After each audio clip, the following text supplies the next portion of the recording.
ಶತಾಯಗತಾಯವಾಗಿ ಬೆಳಗಾವಿ ಲೋಕಸಭಾ ಕ್ಷೇತ್ರದಲ್ಲಿ ಪುತ್ರ ಮೃಣಾಲ್ ಹೆಬ್ಬಾಳ್ಕರ್ರನ್ನ ಗೆಲ್ಲಿಸುವುದಕ್ಕೆ ಪ್ರಯತ್ನವನ್ನ ಪಟ್ಟಿದ್ದಾರೆ ಸಚಿವೆ ಲಕ್ಷ್ಮೀ ಹೆಬ್ಬಾಳ್ಕರ್. ಬೆಳಗಾವಿ ಪ್ಲಾನ್ ಯಾವ ರೀತಿಯಾಗಿದೆ ಅಂತಂದ್ರೆ ಪುತ್ರನನ್ನ ಹೇಗಾದ್ರೂ ಮಾಡಿ ಗೆಲ್ಲಿಸಿಕೊಳ್ಳಲೇಬೇಕು ಬಿಜೆಪಿ ಅಭ್ಯರ್ಥಿ ಜಗದೀಶ್ ಶೆಟ್ಟರ್ ಅವರ ವಿರುದ್ಧ ಅನ್ನುವಂಥ ಪ್ರಯತ್ನ ಲಕ್ಷ್ಮೀ ಹೆಬ್ಬಾಳ್ಕರ್ ಅವರದ್ದು. ಬಟ್ ಪುತ್ರ ಮೃಣಾಲ್ ಹೆಬ್ಬಾಳ್ಕರ್ಗೆ 3 ವಿಧಾನಸಭಾ ಕ್ಷೇತ್ರಗಳು ಸವಾಲಾಗಿ ಪರಿಣಮಿಸಿದೆ.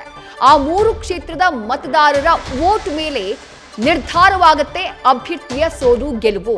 ಮೃಣಾಲ್ ಹೆಬ್ಬಾಳ್ಕರ್ನ ಗೆಲ್ಲಿಸುವುದಕ್ಕೆ ಲಕ್ಷ್ಮೀ ಹೆಬ್ಬಾಳ್ಕರ್ ಗೇಮ್ ಪ್ಲಾನ್ ಅನ್ನ ಮಾಡಿದ್ದಾರಂತೆ. ಮತ್ತಷ್ಟು ಡೀಟೇಲ್ಸ್ ನಮ್ಮ ಪ್ರತಿನಿಧಿ ಶ್ರೀಕಾಂತ್ ಕುಪ್ಪಗಡ್ಡಿ ನೀಡ್ತಾ ಹೋಗ್ತಾರೆ. ಶ್ರೀಕಾಂತ್, ಜಗದೀಶ್ ಶೆಟ್ಟರ್ ಅನ್ನುವಂತಹ ಹಿರಿಯ ನಾಯಕನ ವಿರುದ್ಧ ಕಂಟೆಸ್ಟ್ ಮಾಡಿರುವಂತಹ ಮೊದಲ ಬಾರಿ ಅಖಾಡದಲ್ಲಿರುವಂತಹ ಮೃಣಾಲ್ ಹೆಬ್ಬಾಳ್ಕರನ್ನ ಗೆಲ್ಲಿಸಿಕೊಳ್ಳಲೇಬೇಕು ಲಕ್ಷ್ಮೀ ಹೆಬ್ಬಾಳ್ಕರ್, ಇದವರಿಗೆ ಪ್ರತಿಷ್ಠೆಯ ವಿಚಾರ.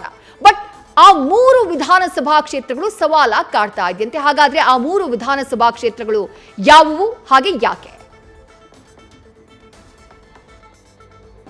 ನೋಡಿ, ಪ್ರಮುಖವಾಗಿ ಏನಂತಂದ್ರೆ ಬೆಳಗಾವಿ ಲೋಕಸಭಾ ಕ್ಷೇತ್ರವನ್ನ ಕಾಂಗ್ರೆಸ್ ಗೆಲ್ಲಬೇಕಾದ್ರೆ ಆ 3 ವಿಧಾನಸಭಾ ಕ್ಷೇತ್ರವನ್ನ ಗೆಲ್ಲಲೇಬೇಕು. ಯಾಕಂತಂದ್ರೆ ಆ ಕ್ಷೇತ್ರಗಳೇನಿವೆ ಪಕ್ಕಾ ಏನಂತಂದ್ರೆ ಬಿಜೆಪಿಯ ಭದ್ರಕೋಟೆಗಳು.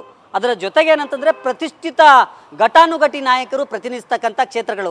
ಅವು ಯಾವುವು ಅಂತೇಳಿ ನೋಡೋದಾದ್ರೆ ಪ್ರಮುಖವಾಗಿ ಮೊದಲೇದ್ದು ಏನಂತಂದ್ರೆ ಲಕ್ಷ್ಮೀ ಹೆಬ್ಬಾಳ್ಕರ್ ಅವರ ಕಟ್ಟ ರಾಜಕೀಯ ವಿರೋಧಿ ರಮೇಶ್ ಜಾರಕಿಹೊಳಿ ಅವರ ಪ್ರತಿನಿಧಿಸ್ತಕ್ಕಂಥ ಗೋಕಾಕ್ ವಿಧಾನಸಭಾ ಕ್ಷೇತ್ರ. ಮತ್ತೊಂದು ಏನಂತಂದ್ರೆ ಅವರ ಸಹೋದರ ಬಾಲಚಂದ್ರ ಜಾರಕಿಹೊಳಿ ಅವರು ಪ್ರತಿನಿಧಿಸ್ತಕ್ಕಂಥ ಅರಬಾವಿ ವಿಧಾನಸಭಾ ಕ್ಷೇತ್ರ. ಇನ್ನೊಂದು ಏನಂತಂದ್ರೆ ಬಿಜೆಪಿಯಲ್ಲಿ ಅದರಲ್ಲೂ ಮರಾಠ ಸಮುದಾಯ ಜಾಸ್ತಿ ಇರುವಂಥ ಬೆಳಗಾವಿ ದಕ್ಷಿಣ ವಿಧಾನಸಭಾ ಕ್ಷೇತ್ರ. ಈ 3 ಕ್ಷೇತ್ರಗಳು ಪ್ರತಿ ಬಾರಿ ಏನು MP ಚುನಾವಣೆ ನಡೆಯುತ್ತೆ ಆ ಸಂದರ್ಭದಲ್ಲಿ ಸೋಲು ಗೆಲುವನ್ನ ಇವೇ 3 ಕ್ಷೇತ್ರಗಳು ಬೆಳಗಾವಿ ಲೋಕಸಭಾ ಕ್ಷೇತ್ರವನ್ನ ನಿರ್ಧಾರ ಮಾಡುತ್ತೆ. ಹಾಗಾಗಿ ಸಹಜವಾಗಿ ಏನಂತಂದ್ರೆ ಇಬ್ಬರು ವಿರೋಧಿಗಳು, ಅದರಲ್ಲೂ ಬಿಜೆಪಿ ಶಾಸಕರಿದ್ದಾರೆ. ಇಲ್ಲಿ ಈ 3 ಕ್ಷೇತ್ರಗಳನ್ನ ಗೆಲ್ಲಲೇಬೇಕಾದಂಥ ಅನಿವಾರ್ಯ ಪರಿಸ್ಥಿತಿ ಈಗ ಲಕ್ಷ್ಮೀ ಹೆಬ್ಬಾಳ್ಕರ್ಗಿದೆ.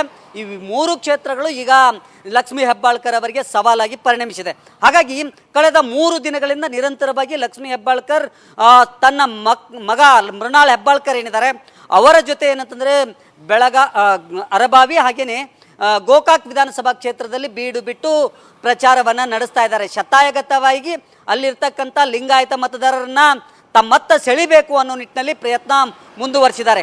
ಇದರ ಜೊತೆಗೆ ಏನಂತಂದರೆ ಮರಾಠ ಅಸ್ತ್ರವನ್ನು ಸಹ ಪ್ರಯೋಗ ಮಾಡಿದ್ದಾರೆ ದಕ್ಷಿಣ ವಿಧಾನಸಭಾ ಕ್ಷೇತ್ರದಲ್ಲಿ. ಅಲ್ಲಿ ಏನಂತಂದರೆ ಮರಾಠ ಮತದಾರರು ಅತಿ ಹೆಚ್ಚಿನ ಪ್ರಮಾಣದಲ್ಲಿ ಇರೋದ್ರಿಂದ ಮೊದಲಿನಿಂದಲೂ ಸಹ ಅವರು ಹಿಂದುತ್ವವನ್ನು ನಂಬಿಕೊಂಡು ಮೋದಿಯವರನ್ನು ಬೆಂಬಲಿಸ್ತಾ ಬಂದಿದ್ದಾರೆ. ಪ್ರತಿ ಬಾರಿ ಅತಿ ಹೆಚ್ಚು ಅಲ್ಲಿ BJP ಏನಂತಂದರೆ ಲೀಡ್ ಆಗುತ್ತೆ. ಹಾಗಾಗಿ ಈ ಬಾರಿ ಅದನ್ನು ಮುರಿಬೇಕು, ಆ ಲೀಡನ್ನು ಮುರಿಬೇಕು. ಜೊತೆಗೆ ಅಲ್ಲಿ ಕಾಂಗ್ರೆಸ್ಸನ್ನು ಹೆಚ್ಚಿನ ಪ್ರಮಾಣದಲ್ಲಿ ಲೀಡ್ ಬರಬೇಕು ಅನ್ನೋ ನಿಟ್ಟಿನಲ್ಲಿ ತಮ್ಮದೇ ಆದಂಥ ತಂತ್ರಿಕಾರಿಕೆಯನ್ನು ಮಾಡಿದ್ದಾರೆ. ಈ 3 ವಿಧಾನಸಭಾ ಕ್ಷೇತ್ರ ಏನಿದೆ ಈ 3 ವಿಧಾನಸಭಾ ಕ್ಷೇತ್ರಗಳನ್ನು ಕೇಂದ್ರೀಕರಿಸಿ ಅತಿ ಹೆಚ್ಚಿನ ಪ್ರಮಾಣದಲ್ಲಿ ಪ್ರಚಾರದಲ್ಲಿ ಲಕ್ಷ್ಮೀ ಹೆಬ್ಬಾಳ್ಕರ್ ಅವರು ತೊಡಗಿಕೊಂಡಿದ್ದಾರೆ. ಇದರ ಜೊತೆಗೆ 2 ಸಮುದಾಯಗಳು, ಅದರಲ್ಲೂ ಬೆಳಗಾವಿ ಲೋಕಸಭಾ ಕ್ಷೇತ್ರದಲ್ಲಿ ಅತಿ ಹೆಚ್ಚಿನ ಪ್ರಮಾಣದಲ್ಲಿ ಪಂಚಮಸಾಲಿ ಲಿಂಗಾಯತ ಸಮುದಾಯ ಇರುವಂಥದ್ದು. ಇದರ ಜೊತೆಗೆ 2ನೇ ಹೈಯೆಸ್ಟ್ ಅಂತಂದರೆ ಮರಾಠ ಓಟ್ಗಳು. ಇವೆರಡೂ ಇಲ್ಲಿ ಡಿಸೈಡರ್ ಆಗಿರೋದ್ರಿಂದ ಸಹಜವಾಗಿ ಏನಂತಂದರೆ ಇಬ್ಬರು ಸಹ ಪ್ರತಿ ಬಾರಿ ಏನಂತಂದರೆ ಕಳೆದ ಲೋಕಸಭಾ ಚುನಾವಣೆ ಅದಕ್ಕಿಂತ ಪೂರ್ವದಿಂದ ಎಲ್ಲ ಬಾರಿಯೂ ಸಹ ಏನಂತಂದರೆ BJPಯನ್ನು ಬೆಂಬಲಿಸ್ತಾ ಬಂದಿದ್ದಾರೆ. ಹಾಗಾಗಿ ಖುದ್ದು ಈ ಬಾರಿ ಏನಂತಂದರೆ ಲಕ್ಷ್ಮೀ ಹೆಬ್ಬಾಳ್ಕರ್ ಪಂಚಮಸಾಲಿ ಲಿಂಗಾಯತ ಸಮುದಾಯಕ್ಕೆ ಸೇರೋದ್ರಿಂದ ಸಹಜವಾಗಿ ಆ ಮತಗಳನ್ನು ತಮ್ಮತ್ತ ಸೆಳಿಬೇಕು ಅನ್ನೋ ನಿಟ್ಟಿನಲ್ಲಿ ಹಾಗೆಯೇ ತಾವು ಪ್ರತಿನಿಧಿಸ್ತಕ್ಕಂಥ ಏನು ಕ್ಷೇತ್ರ ಏನಿದೆ ಅಲ್ಲಿ ಮರಾಠ ಮತದಾರರಿದ್ದಾರೆ, ಅವರಿಗೆ ಹೆಚ್ಚಿನ ಅನುಕೂಲ ಕಲ್ಪಿಸಲಾಗಿದೆ. ಹಾಗಾಗಿ ಇವೆಲ್ಲವನ್ನು ಮುಂದಿಟ್ಕೊಂಡು ಈ 2 ಸಮುದಾಯಗಳನ್ನು ತಮ್ಮತ್ತ ಸೆಳಿಲಿಕ್ಕೆ ಈಗ ಲಕ್ಷ್ಮೀ ಹೆಬ್ಬಾಳ್ಕರ್ ಎಲ್ಲಿಲ್ಲದ ಪ್ರಯತ್ನವನ್ನು ಮಾಡಿದ್ದಾರೆ. ಹಾಗಾಗಿ ಈ 3 ವಿಧಾನಸಭಾ ಕ್ಷೇತ್ರ ಹಾಗೆಯೇ 2 ಸಮುದಾಯಗಳು ಲಕ್ಷ್ಮೀ ಹೆಬ್ಬಾಳ್ಕರ್ ಅವರಿಗೆ ಈಗ ಸವಾಲಾಗಿ ಪರಿಣಮಿಸಿರುವಂಥದ್ದು.